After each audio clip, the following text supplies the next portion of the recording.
కరీంనగర్ వ్యాప్తంగా బోనాడ వేడుకలను అత్యంత వైభవంగా ప్రశాంత వాతావరణంలో నిర్వహించుకున్నామని, అదే స్ఫూర్తితో రాబోయే వినాయక చవితి ఉత్సవాలు అంగరంగ వైభవంగా కన్నుల పండుగగా నిర్వహించుకునేందుకు తగిన ప్రణాళికలు సిద్ధం చేస్తున్నట్లు మేయర్ కొలగాని శ్రీనివాస్ స్పష్టం చేశారు. మీడియాతో మాట్లాడిన ఆయన గతంలో ఎన్నడూ లేని విధంగా ఉత్సవాలకు సుమారు 1.5 మాసం ముందే కార్యాచరణ రూపొందించినట్లు వెల్లడించారు.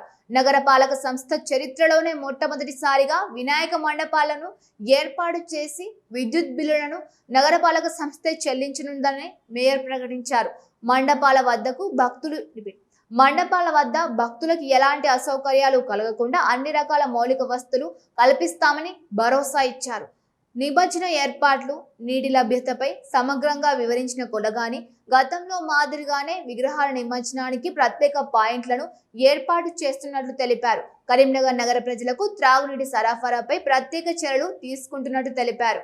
వారు నగర ప్రజలకు తాగునీటి పరంగా ఎలాంటి ఇబ్బందులు తలెత్తకుండా ఇప్పటికే ముందస్తు చర్యలు చేపట్టామని అన్నారు.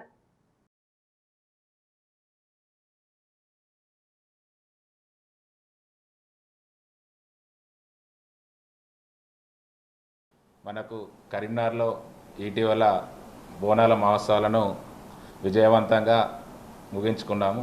ఈ రానున్న వినాయక చవితి ఉత్సవాలను నగర చరిత్రలోనే అత్యంత వైభవంగా ఆదర్శవంతంగా నిర్వహించేందుకు నగరపాలక సంస్థ తరఫున ప్రత్యేక సమగ్ర కార్యాచరణను సిద్ధం చేశాం.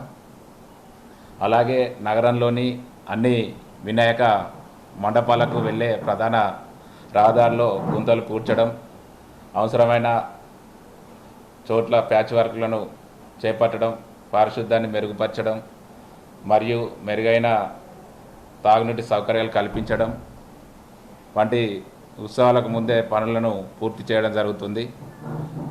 అలాగే నగరంలోని అన్ని వినాయక మండపాలకు అవసరమైన విద్యుత్ సౌకర్యం కల్పించే అంశంపై NPDSCL అధికారులతో చర్చించి తుది నిర్ణయం తీసుకోవడం జరిగింది. మండపాలకు సంబంధించి నగరంలోని అన్ని వినాయక మండపాలకు విద్యుత్ బిల్లులను పూర్తిగా నగరపాలక సంస్థ ద్వారా నిధుల ద్వారానే చెల్లించేలా చర్యలు చేపట్టాం. అలాగే మన వినాయక నిమజ్జనం సందర్భంగా నగరంలోని టవర్ సర్కిల్ను ప్రత్యేక విద్యుత్ అలంకరణ, ఆకర్షణీయమైన డెకరేషన్లతో సుందరీకరించి భక్తులకు కనువిందుగా తీర్చిదిద్దుతున్నాము.